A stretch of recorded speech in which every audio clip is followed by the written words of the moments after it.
नमः शिवाय। तंत्र के रचयिता भगवान शिव को मेरा नमस्कार है। यूं तो मैंने आपको असंख्य ऐसे मंत्र दिए हैं जो कि पल भर में काम कर जाते हैं। मैंने ऐसे कई यंत्र मंत्र तंत्र दिए हैं जो कि देखते ही देखते आपका जो मनोरथ है उसको पूर्ण कर देते हैं। और आज मैं आपको एक ऐसा यंत्र दूंगा जिससे कि किसी भी स्त्री पुरुष को अपने अधीन किया जा सकता है। यह बहुत ही चमत्कारी मंत्र है और इसको करने से आप किसी को भी देखते ही देखते अपने अधीन कर सकते हैं। इस मंत्र को यदि आपने एक बार किसी पर लगा दिया तो वो उम्र भर बस आप ही की माला जपता रहेगा। मैंने ऐसे ऐसे असंख्य केस देखे जिसमें कि कुछ नहीं हो रहा था, सालों से बातें बंद थी, लेकिन एक बार ये यंत्र जब मैंने दिया तो इसने चमत्कार कर दिया। इसने रातों रात कुछ ऐसा किया, मुझे नहीं पता ये सब कैसे होता है, लेकिन सामने वाला खुद फोन करता है, खुद अनब्लॉक करता है और आप जो हैं उनसे बात कर पाते हैं। मेरे पास एक महिला आई थी, उनका प्रश्न ये था कि गुरुजी लगभग 3 साल हो गए हैं, मेरे पति जो हैं वो मुझे लेकर नहीं जा रहे और मैं बहुत कुछ ट्राई कर चुकी हूँ, मुझे कुछ ऐसा दीजिए जो कि पल भर में काम करता हो। ये मेरी जिंदगी और मौत का सवाल है। तो मेरे पास जो मोस्टली केस आते हैं वो ऐसे ही होते हैं, सब दुख दर्द से भरे होते हैं। किसी का केस तो ऐसा भी होता है कि उसके पास और कोई चारा नहीं होता, या तो आर या फिर पार, आगे कुआं है और पीछे खाई है। तो ऐसे में जो है मुझे उनको ये यंत्र देना पड़ता है।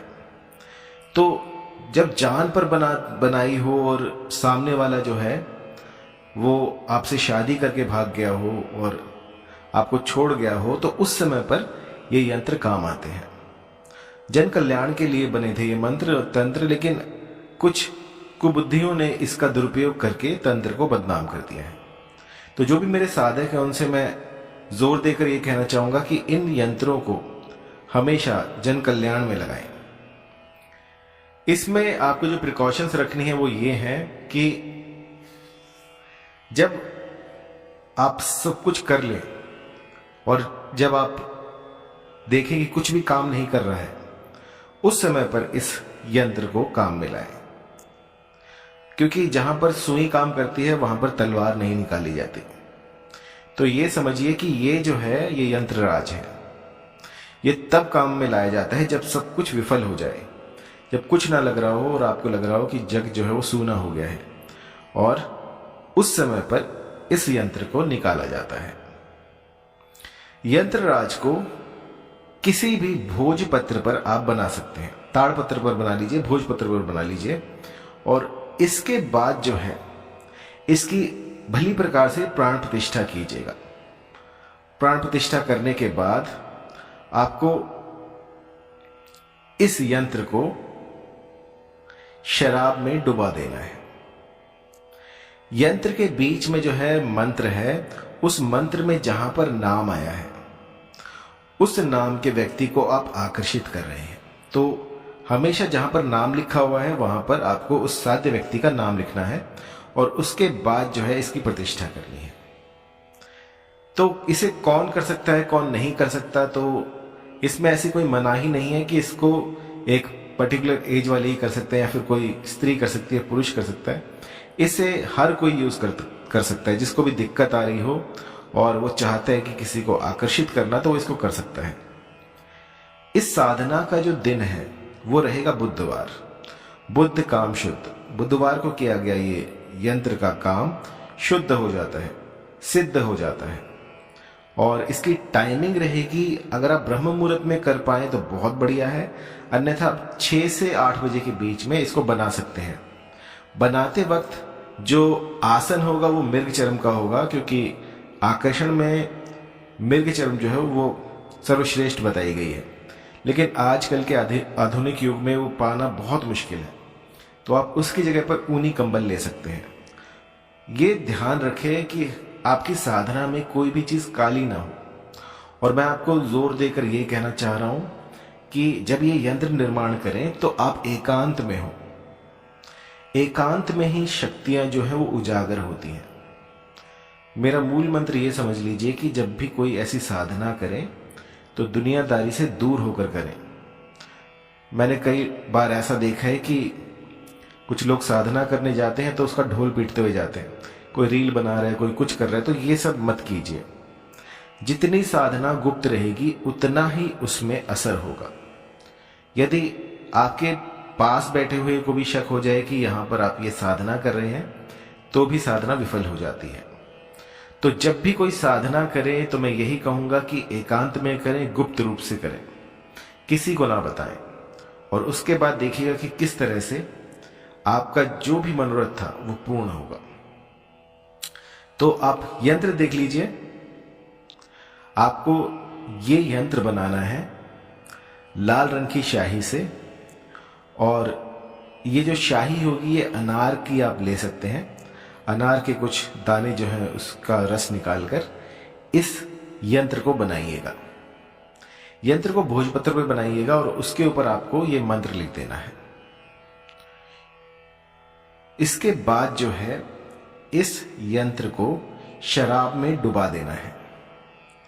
शराब में डुबाने के बाद इसको वहीं रहने दीजिए 1-2 दिन, 3 दिन, 4 दिन। जब साध्य व्यक्ति आपके समीप आ जाए, जब साध्य जो है वो जैसा आप चाहते हैं वैसा करने लग जाए, तो आप इस यंत्र को उस शराब की डिब्बी में से निकालकर जला दें। जलाने के बाद जो राख बचेगी वो उस साध्य को किसी भी खाने पीने की चीज में मिलाकर खिला दें। ऐसा करने से चाहे कितना ही पत्थर दिल क्यों ना हो, वो भी आपके यहां पर पानी भरेगा।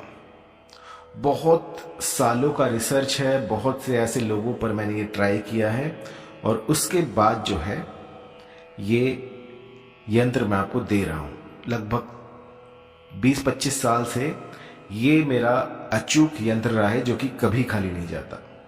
अब कई बुद्धिजीवी ये भी कहेंगे कि इसमें तो शराब लग गई है, हम शराब नहीं पीते, तो हम कैसे दे सकते हैं किसी को। देखिए, जो दवाई होती है ना, उसमें न जाने किस किस प्रकार की चीजें होती हैं, उनका वर्णन भी मैं नहीं कर सकता, क्योंकि औषध जो होती है वो औषध होती है।